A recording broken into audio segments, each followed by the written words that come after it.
জিতকে খুনের দায় এবার কম্পাসকে ফাঁসিয়ে দিল অভিজ্ঞান। শেষমেশ কম্পাসকে বাঁচাতে পারবে কি বিহান? কম্পাস ধারাবাহিকে দেখা যায় সব বাধা টপকে নিজের বাবাকে নিয়ে প্রেস কনফারেন্সে পৌঁছে যায় কম্পাস। সাথে থাকে মেঘমালা, সাথে থাকে ঋতুজা নিজেই। তবে এই কনফারেন্স কেন ডেকেছে ঋতুজা জানতে চায় প্রেস। সেখানে ছদ্মবেশে হাজির হয় মোনালিসা।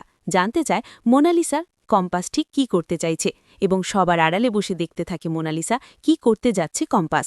তবে কম্পাস যে ফর্মুলা সামনে আনতে চাইছে তা বুঝতে পারে অভিজ্ঞান দত্ত।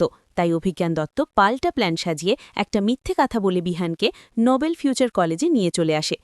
বিহানকে জানায় যে রুমে কম্পাস রিসার্চ করত সেই রুমে বেশ কিছু অচেনা অজানা লোকজনের আনাগোনা ছিল, এবং তারা খুব হট্টগোল করছিল এসে। সপ্তাহে বিহানকে মিথ্যে কথা বলে নোবেল ফিউচার কলেজে নিয়ে আসে অভিজ্ঞান দত্ত, এবং পুরো প্ল্যান অভিজ্ঞান দত্ত সাজিয়ে ফেলে। বিহান কলেজে পৌঁছানোর আগেই অভিজ্ঞান দত্ত ওই কলেজের রুমটা খুলে ফেলে, এবং সেখানে ঢুকে জিতকে দেখতে পায় অভিজ্ঞান দত্ত। গুন্ডাদেরকে দিয়ে জিতকে জিম্মি করে জিতকে গুলি করে অভিজ্ঞান দত্ত। আর তারপর ভাবতে থাকে, এবার এবার তুমি কি করবে কম্পাস? তোমার হাজবেন্ড বিহান এসে ভাববে তুমি তোমার বন্ধুকে মেরেছ। তোমরা দুজন রিসার্চ করতে গিয়ে তোমার বন্ধুকে তুমিই মেরেছ। এবার তুমি ফাঁসবেই কম্পাস, কারণ সিসিটিভি ফুটেজে অন্তত তোমাকে ছাড়া আর কাউকেই দেখা যাবে না।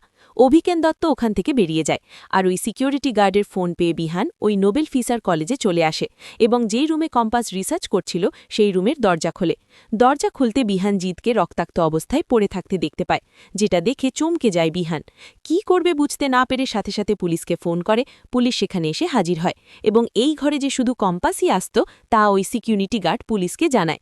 অন্যদিকে কনফারেন্স চলতে থাকে কম্পাসের। যখন কম্পাস ওই ফর্মুলা সবার সামনে নিয়ে আসবে তখনই নোবেল ফিউচার কলেজ থেকে বিহান ফোন করে, এবং ফোন করে কম্পাসকে সব ঘটনা জানায়।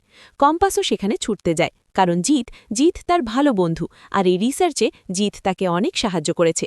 কি এমন হলো জিতের সাথে? কেনই বা জিতের এই অবস্থা হলো? কে মারল? সবটা জানার জন্য কম্পাস ওখানে যায়।